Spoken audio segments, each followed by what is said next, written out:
Hello बच्चों, welcome to Sunil academy. और आज की वीडियो में हम करेंगे एक्सरसाइज नंबर 13.2 जो एक छोटे से कंसेप्ट पर बेस्ड है जिसको बोलते हैं इंडिपेंडेंट इवेंट। पहले इस कंसेप्ट को समझेंगे और फिर आप देखो बेटा कितनी आसानी से सारे के सारे क्वेश्चन आपके सॉल्व हो जाएंगे। अगर आप वीडियो देखते हो लाइक जरूर करिएगा, चैनल को लाइक सब्सक्राइब शेयर कमेंट जरूर करें। स्टार्ट करते हैं आज का वीडियो। सबसे पहले समझते हैं बेटा कि इंडिपेंडेंट इवेंट्स क्या होते हैं। ये आ गया बेटा इंडिपेंडेंट इवेंट्स, ठीक है। अब यहां देखो बेटा, जब भी ऐसा लिखा हो तो इसका क्या मतलब है कि ए इंटरसेक्शन बी, इसका आंसर क्या लेना है बेटा, probability of A multiply probability of B. Multiply लिखो या बीच में डॉट लिखो, एक ही बात है, ठीक है। तो ये मतलब है इंडिपेंडेंट इवेंट्स का, इसे याद रखिएगा। और सारे की सारी एक्सरसाइज जो है इसी पर बेस्ड है, ठीक है। अब चलते हैं बेटा क्वेश्चन पे। प्रोबेबिलिटी ए की दी है, बी की दी है, क्या पूछा गया, ए इंटरसेक्शन बी फाइंड करिए। और ए और बी दोनों आपस में क्या है, इंडिपेंडेंट है। अब यहां देखो बेटा, ए की प्रोबेबिलिटी जो है वो है 3/5।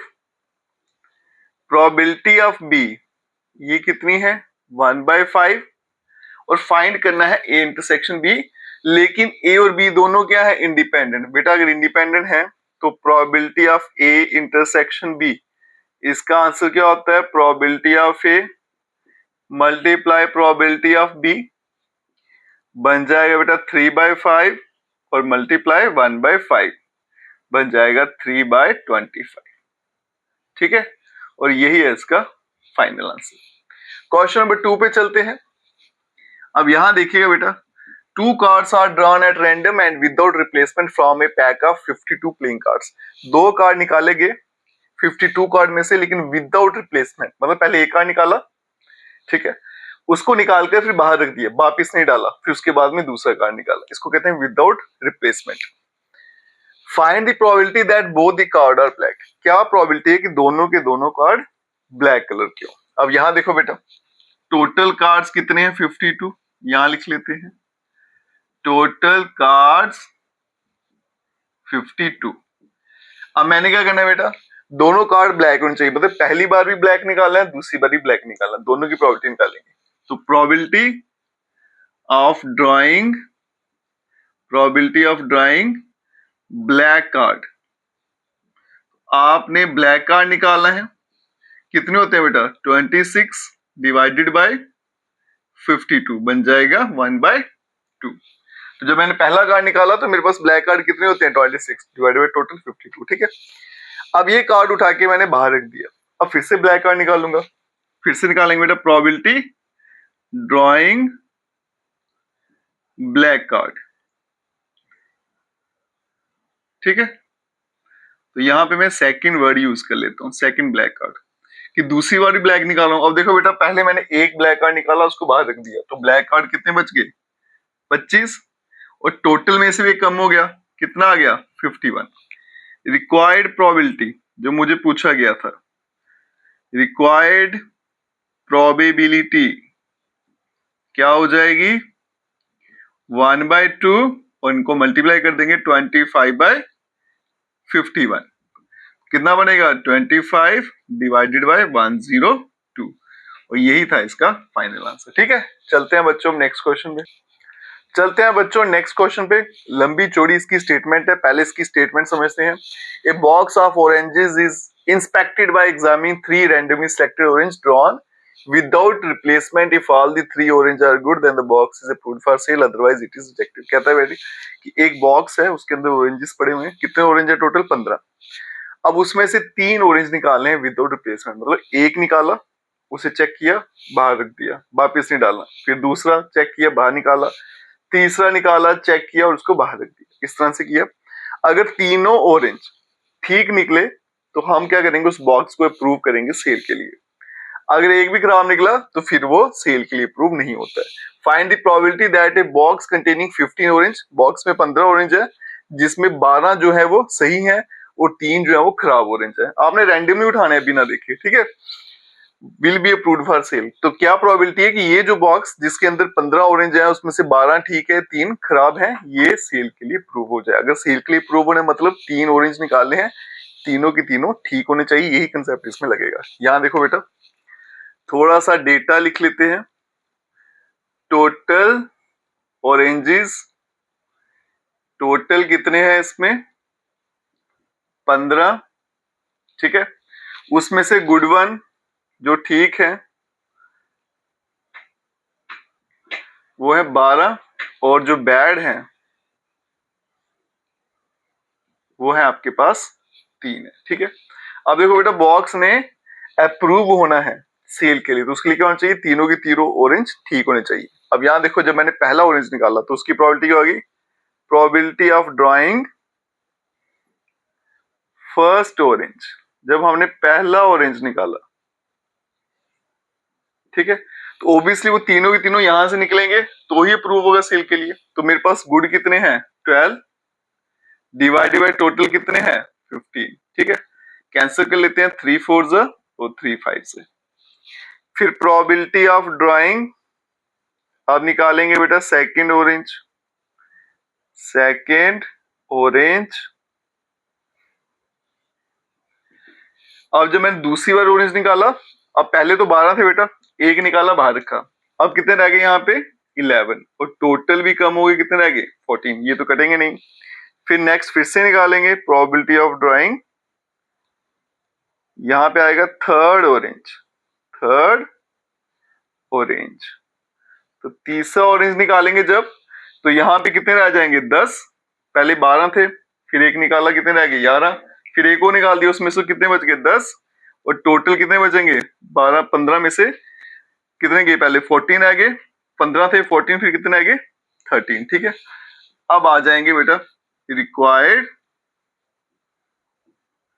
प्रोबेबिलिटी। तो फाइनल प्रोबेबिलिटी कैसे निकलेगी? सारा मल्टीप्लाई करेंगे बेटा, 4/5 मल्टीप्लाई 11/14 मल्टीप्लाई 10/13। अब दिमाग में ये भी आता है सर कि हमें कैसे पता लगा कि मल्टीप्लाई करना है नहीं, क्योंकि ये सारे के सारे इंडिपेंडेंट इवन है, और हमने पढ़ा बेटा कि जो इंडिपेंडेंट इवन होते हैं उनके इंटरसेक्शन की प्रोबेबिलिटी कैसे निकलती है? तीनों को तीनों मल्टीप्लाई करके। ये वही फॉर्मूला वहां पे लगा रहा हूँ, ठीक है, उसी बेस पे सारा कर रहा हूँ। अब यहाँ देखो बेटा, ये 2 से कैंसिल, और ये भाई साहब 7 से कैंसिल, 11 11 इंटू 4 44, और 13 को 7 से करूंगा तो 91, ठीक है। और यही है इसका फाइनल आंसर। चलते हैं बच्चों नेक्स्ट क्वेश्चन। क्वेश्चन नंबर 4 कहता है एक कॉइन और एक डाई को आपने टॉस किया, let A be the event, और एक इवेंट बनाया ए, उसमें क्या रखा गया बेटा? Let A be the event that head appear on the coin, coin के ऊपर हेड होना चाहिए। दूसरा इवेंट बनाया बी, उसमें क्या रखा गया कि 3 ऑन द डाई, डाई के ऊपर 3 आना चाहिए। सिर्फ ये बताना है कि दोनों आपस में इंडिपेंडेंट है या नहीं है। जो इंडिपेंडेंट की कंडीशन है बेटा वो इसमें लग जाएगी तो हो जाएंगे, अदरवाइज नहीं होंगे। तो सबसे पहले बेटा सैंपल स्पेस बनाएंगे। अब यहाँ देखिएगा, एक कॉइन फेंका गया और एक डाई फेंकेगी। कॉइन में क्या आता है? हेड टेल, और डाइस में 1 से लेकर 6 तक नंबर। मान लो कॉइन के ऊपर क्या आ गया? मेरे हेड आ गया, उसको फिक्स कर लेते हैं। अब डाइस पे क्या? 1 2 3 4 5 6, तो हेड 1 हेड 2 हेड 6 तक चलेंगे, ठीक है। तो सबसे पहले क्या आएगा? हेड 1,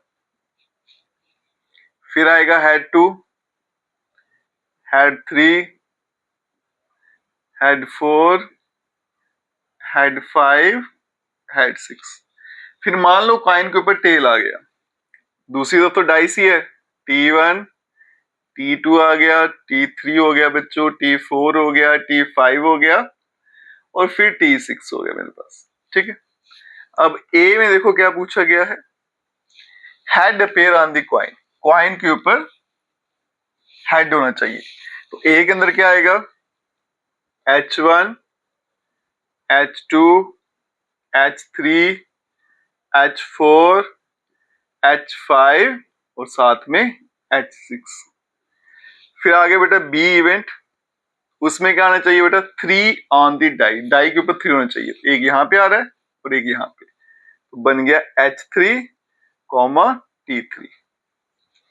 इंटरसेक्शन भी निकाल लेते हैं, ए इंटरसेक्शन बी कितना आएगा बेटा? दोनों में कॉमन क्या आ रहा है? सिर्फ H3 आ रहा है।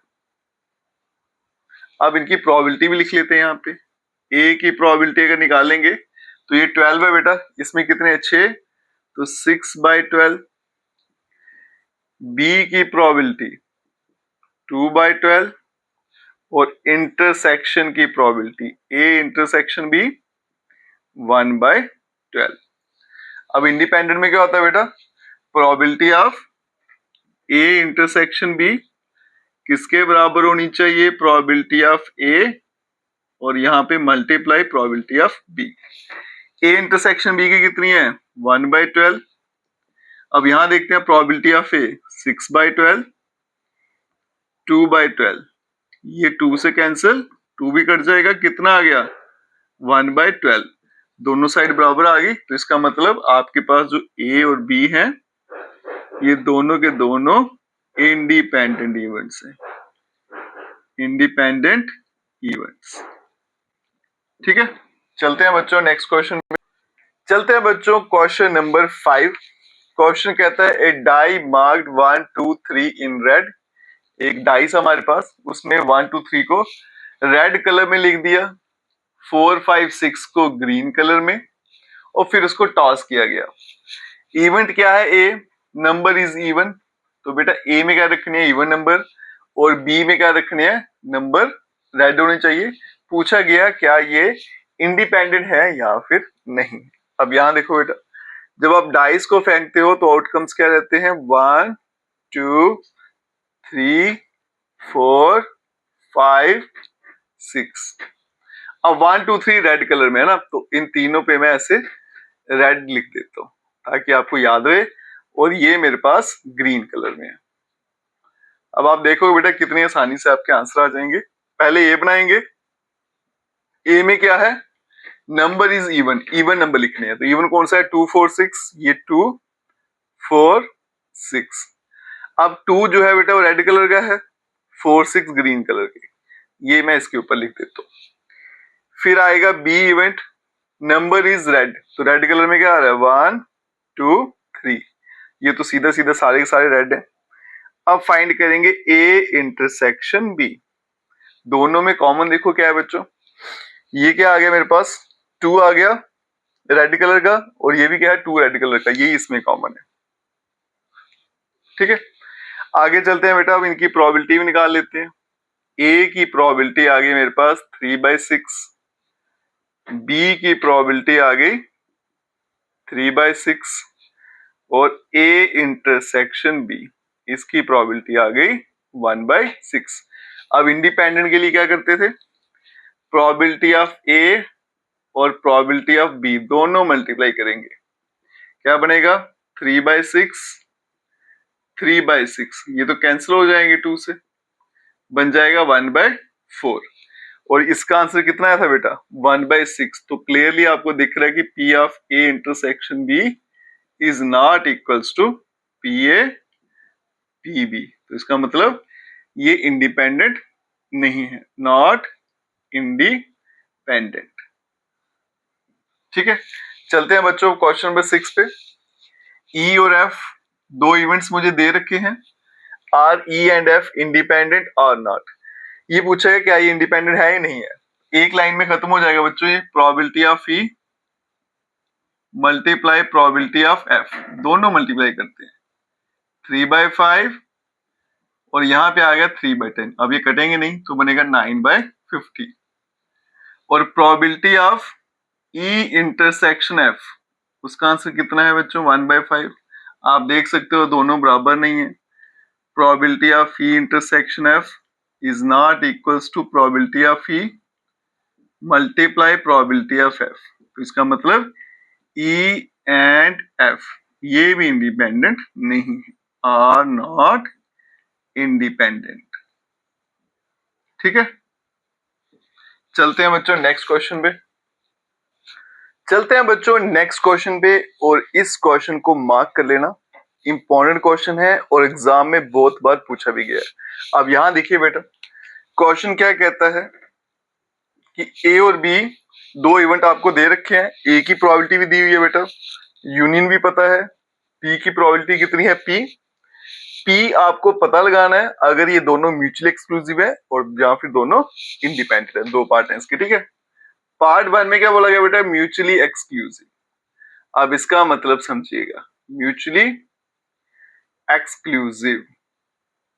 ठीक है, इसका मतलब क्या होता है, A intersection B is equals to 5, मतलब दोनों में कॉमन कुछ भी नहीं है।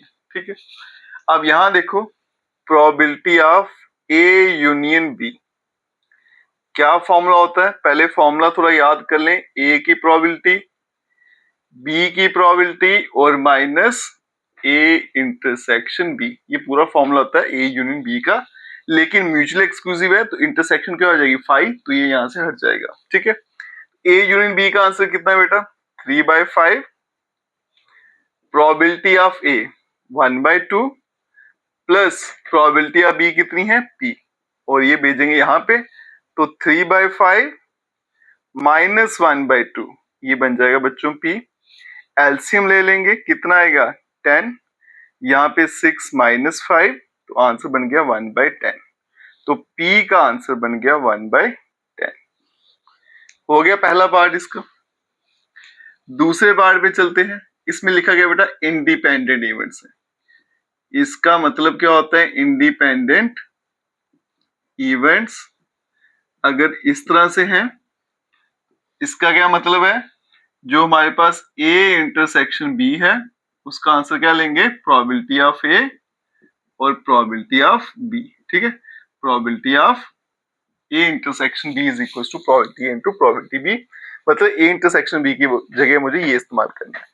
अब यहां देखो बेटा, probability of A intersection B, पहले इसकी वैल्यू निकाल लेते हैं, A intersection B is equal to probability of A कितना है 1/2, बी की प्रोबेबिलिटी पी है तो टोटल कितना बनेगा p/2। ए यूनियन बी मुझे दे रखा था, ठीक है, तो probability of A union B किसके बराबर थी, probability of A, probability of B और minus probability of A intersection B. इसका आंसर आया था बेटा 3/5, ए की प्रोबेबिलिटी 1/2, बी की कितनी है p और इसकी कितनी है p/2, अभी निकाली हमने इंटरसेक्शन की प्रोबेबिलिटी। ठीक है, अब क्या करते हैं बेटा, ये आ गया 3/5, यहाँ पे मैं एलसीएम ले ही लेता हूँ, 2 एलसीएम आ गया, इधर 1 2p माइनस p। ठीक है, 2 इधर भेज देता हूँ तो बनेगा 6/5, और यहाँ पे देखो बेटा 2p में से 1 गया तो p बचा, प्लस 1 हो गया, ये 1 उठा के अब यहाँ भेज देते हैं, तो p कितना बन जाएगा मेरे पास 6/5 माइनस 1, तो p इज इक्वल टू 6 में से 5 गया 1 डिवाइडेड बाय 5, और यही आंसर है p का। और दोनों पार्ट्स मुझे यही फाइंड करना था और एग्जाम में ये पूछा भी जाता है। अब चलते हैं नेक्स्ट क्वेश्चन पे, चलते हैं बच्चों नेक्स्ट क्वेश्चन पे। और इस तरह के क्वेश्चन एग्जाम में शॉर्ट आंसर टाइम में, वेरी शॉर्ट आंसर टाइम में आपको पूछे जाते हैं। ठीक है, सारे का सारा फॉर्मूला पर बेस्ड है बेटा, अगर फॉर्मूला आते हैं तो इनको सॉल्व करना बहुत आसान है, और ये फ्री के मार्क्स आप समझिएगा। ए और बी दोनों इंडिपेंडेंट इवेंट्स है, ये मुझे यहाँ पे दिया हुआ है, ए की प्रोबेबिलिटी भी दी है, बी की भी दी है। पार्ट 1 में देखो बेटा क्या फाइंड करना है, probability of A intersection B. अब देखो बेटा दोनों इंडिपेंडेंट है, तो फिर ये आंसर किसके बराबर होगा, पी ए और पी बी। ए की प्रोबेबिलिटी 0.3 और ये आ गया 0.4, तो बन जाएगा 0.12। ये पार्ट 1 का आंसर है। सेकंड पार्ट देखिए बेटा, probability of A union B, क्या फॉर्मूला रहता है बेटा, probability of A plus probability of B और minus probability of A intersection B. A की प्रोबेबिलिटी कितनी है 0.3, बी की है 0.4 और इसकी तो हमने अभी निकाली बेटा 0.12। इन दोनों को ऐड करूंगा तो बनेगा 0.7 और माइनस 0.12। अगर मैं ऐसा लिखता हूं तो बच्चे बड़े कंफ्यूज रहते हैं, यहाँ पे 2 डिजिट है तो यहाँ भी 2 बना लो बेटा। अब आराम से देखो 70 में से 12 माइनस करना है, कितना रहता है 58, तो इसका आंसर क्या आएगा 0.58। ठीक है भाई, चलते हैं अब थर्ड पार्ट पे, probability of A by B, या कंडीशनल प्रोबेबिलिटी है, क्या फॉर्मूला रहेगा, ऊपर आएगा बच्चों इंटरसेक्शन डिवाइड में प्रोबेबिलिटी ऑफ बी। इंटरसेक्शन कितना है 0.12 और बी की प्रोबेबिलिटी 0.4, ये 3 से कैंसिल हो जाता है, तो आंसर क्या आएगा 0.3। फोर्थ पार्ट को देखिएगा बेटा, probability of B slash A, क्या बनेगा, ऊपर तो इंटरसेक्शन ही रहेगा और डिवाइड करेंगे प्रोबेबिलिटी ऑफ ए। इंटरसेक्शन था 0.12 और ए की प्रोबेबिलिटी है 0.3, तो अगर मैं कट करूंगा तो आएगा 0.4, ठीक है। और यही इसका आंसर है। बड़े आसान से इनके सोल्यूशन रहते हैं, फॉर्मूला अच्छे से आना चाहिए, फ्री के मार्क्स है बच्चों ये। चलते हैं अब नेक्स्ट क्वेश्चन पे, चलते हैं बच्चों नेक्स्ट क्वेश्चन पे। और इस क्वेश्चन को हम कैसे सॉल्व करेंगे, इंडिपेंडेंट इवेंट का कंसेप्ट लगा के। आप देखिएगा क्वेश्चन क्या है बेटा, ए और बी दो इवेंट है, सच दैट ए की प्रोबेबिलिटी बी की प्रोबेबिलिटी मुझे दे रखी है और ए इंटरसेक्शन बी मुझे दे रखा है, और ये मुझे फाइंड करना है। अब यहां देखो बेटा, अगर मैं प्रोबेबिलिटी ऑफ ए मल्टीप्लाई करता हूं प्रोबेबिलिटी ऑफ बी, यह आएगा 1/4 मल्टीप्लाई 1/2, क्या बन जाएगा 1/8। और 1/8 किसका आंसर था, probability of A intersection B. तो आप देख सकते हो बच्चों कि probability of A intersection B का आंसर क्या है, probability A multiply probability of B. अगर ऐसा आंसर कभी आ जाए तो इसका मतलब क्या है, A and B are independent, ये दोनों क्या है, इंडिपेंडेंट इवेंट्स, ठीक है। इंडिपेंडेंट हो गए। अब आगे देखो बेटा, क्या फाइंड करना है, probability of not A and not be. अब यहां देखो इसको कैसे लिखेंगे बेटा, नॉट ए को कैसे लिखेंगे, ए का कॉम्प्लीमेंट इंटरसेक्शन बी का कॉम्प्लीमेंट। एंड का मतलब इंटरसेक्शन होता है, नॉट का मतलब कॉम्प्लीमेंट होता है। अभी बन गया आपके पास इंडिपेंडेंट इवेंट, यही था, ए इंटरसेक्शन बी किसका आंसर होता है, P A into P B. तो इसका आंसर किसके बराबर होगा, प्रोबेबिलिटी ऑफ ए डैश और यहाँ पे प्रोबेबिलिटी ऑफ बी डैश। और नॉट की प्रोबेबिलिटी कैसे निकालते हैं, 1 माइनस प्रोबेबिलिटी ऑफ ए, और ये आएगा 1 माइनस प्रोबेबिलिटी ऑफ बी। इनको मैं ब्रैकेट में रख लेता हूं। 1 माइनस प्रोबेबिलिटी ऑफ ए की प्रोबेबिलिटी 1/4 है, ये बनेगा 1 माइनस प्रोबेबिलिटी ऑफ बी, वो आ गई बच्चों 1/2। एलसीएम लेंगे, 4 में से 1 गया 3/4, 2 में से 1 गया 1/2, तो 3/8, यही है इसका फाइनल आंसर, ठीक है। तो आज की वीडियो में बेटा हमने क्वेश्चन नंबर 9 तक कंप्लीट कर दिए। नेक्स्ट वीडियो में नेक्स्ट क्वेश्चन करेंगे। अगर आप वीडियो देखते हो तो लाइक जरूर करिएगा और चैनल को लाइक सब्सक्राइब शेयर कमेंट जरूर करें। Best of luck.